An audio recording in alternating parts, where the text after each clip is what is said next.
A team of 6 workers were roller painting in a confined space when a flash fire occurred. 1 worker was killed and 3 others injured.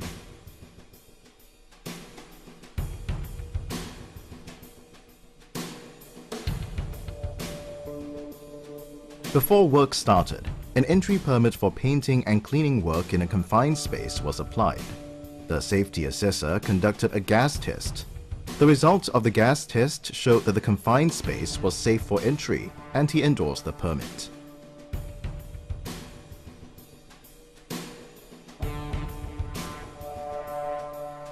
Two days before the incident, the workers started roller painting.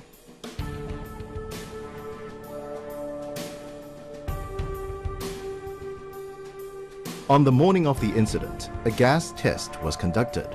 No abnormalities were observed and the entry permit was endorsed.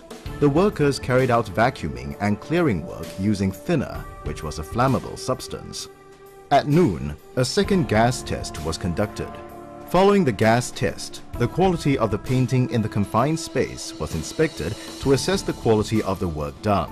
The workers were then instructed to perform some touch-ups to the paint job. After the safety assessor conducted another gas test, the workers brought in drums of paint and hardener into the confined space.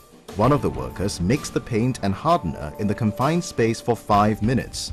He then distributed the mixture into the empty drums. The roller painting commenced. 30 minutes later, a flash fire occurred. Painting in a confined space had resulted in the death of 1 worker and injured 3 others. What went wrong? Accumulation of flammable vapors. The activities in the confined space had accelerated the accumulation of flammable solvent vapors in the confined space. These activities include the mixing of paint and hardener in the confined space, distributing the mixture into empty drums, drying of paint. Adequate measures were not in place to eliminate the accumulation of flammable vapors. No gas monitoring. Portable gas detectors were not provided to monitor the concentration of flammable gases in the confined space. Lighting with exposed filament. Electrical wires not properly maintained. Light bulbs with exposed filaments and exposed electrical wires are sources of ignition. No effective maintenance regime was in place to ensure that the lights and wires were in good condition. Lessons learned. Risk assessment. Before starting any work in a confined space, always conduct a risk assessment to identify safety and health hazards. Measures to minimize risks should be implemented. Avoid accumulation of flammable vapors.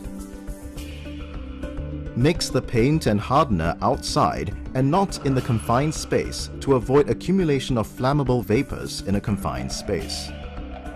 Provide portable gas detectors. Provide workers with suitable portable gas detectors to monitor the concentrations of flammable gases or vapors while working in confined spaces.